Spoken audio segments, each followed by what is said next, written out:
You stand on the ground and watch a train move at a constant velocity, and you think to yourself, hey, the ground is at rest and the train is moving.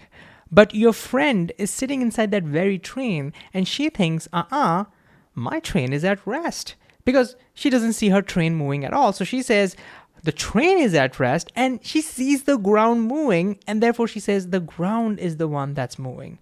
So who is right, you or your friend? Well, at first we might think that, this is right. The ground is really at rest and the train is really moving. Is it that your friend is also moving along with the train, giving her the illusion that the train is at rest?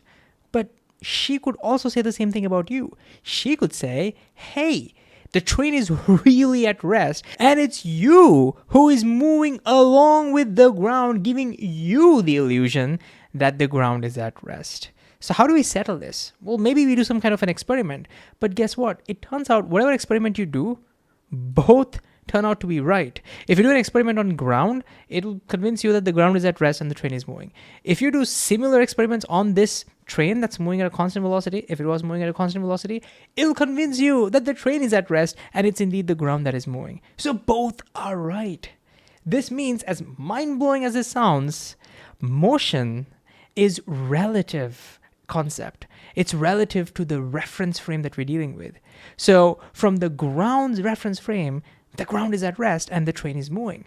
But from the train's reference frame, it's the train that is at rest and it's the ground that is moving. So look, whether something is moving or not, and the speed at which it's moving and the direction in which it's moving, all of that depends. It's relative to a reference frame. It depends on which reference frame you're looking at things from.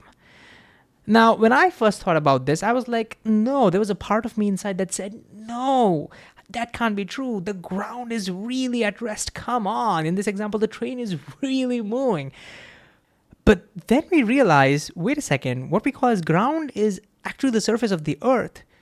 And we start wondering, is it really at rest? I mean, because we know if you look at the earth, say from the point of view of the moon, or say from the point of view of the sun, we do see the earth moving. We see it spinning, we see it moving around. So from the sun's perspective, the earth is moving and the ground is moving. Isn't that amazing? So ground is at rest only from the perspective of the ground itself, the ground's reference frame.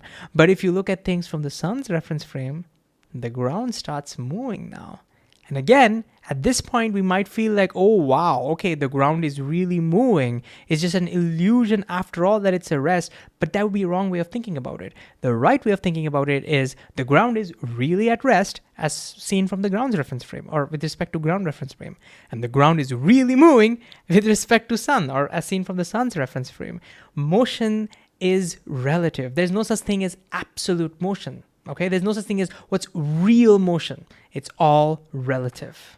It's just that in our everyday life, we think about motion or rest in terms of the ground's reference frame because it's very convenient. So when we say that the bus is moving at 30 miles an hour, for example, what we really mean is that the bus is moving at 30 miles an hour with respect to ground. When we say that something is at rest, what we really mean is that that object is at rest or that object is not moving with respect to ground. You always think about a reference frame. It's just that in our day-to-day life, that reference frame is implied. It's the ground reference frame, so you don't say it out loud.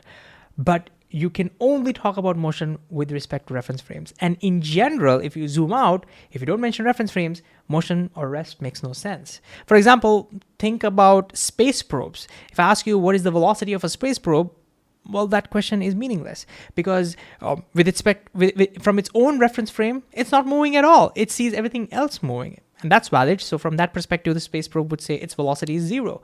But from the reference frame of the Earth, the space probe will have a different velocity. It's definitely moving at some speed.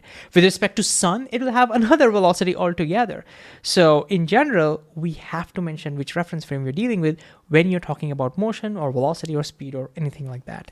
So this means, again, as mind-boggling as it sounds, the idea of constant velocity, if something is moving at a constant velocity in one reference frame, it could be at rest in another reference frame. That is amazing, if you ask me. So, long story short, the key takeaway of this video is that motion has no absolute meaning.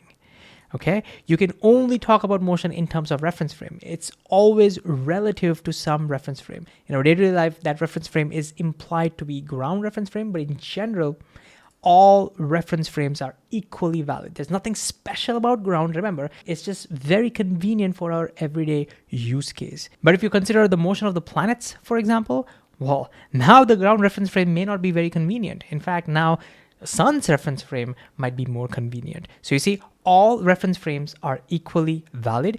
It's just that we choose the ones that are convenient to us depending upon the situation.